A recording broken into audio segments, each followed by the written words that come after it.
Today's video is on 1 month special strategy for the OMPT examination.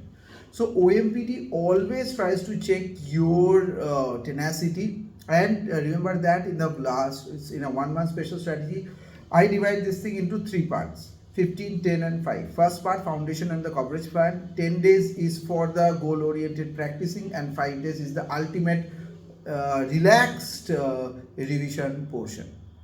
Okay, so focus, what should be the focus area? So the focus area for this examination would be, firstly you need to work on the basic algebra, then basic logic and set, combinatorics, coordinate geometry, discrete mathematics fundamentals.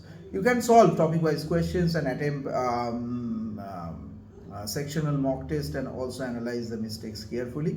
Last last 5 year questions and all these things are not generally available in this thing, so we will help you out with respect to that mock test complete papers, because this is going to be something crucial. The formula sheet you have to make, the important theorems you have to make, the weak areas you need to point out, and then working on them would be an important challenge.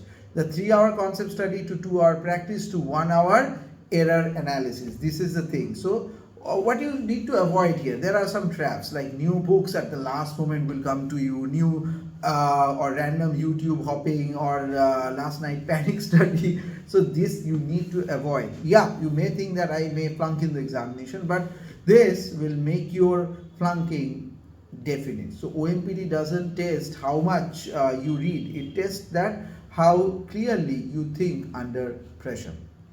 So this is the basic structural plan, and in an elaborate way we are also making the plans on student wise structure, that how we are going to do it, how we are going to plan it. So this is going to help you a lot.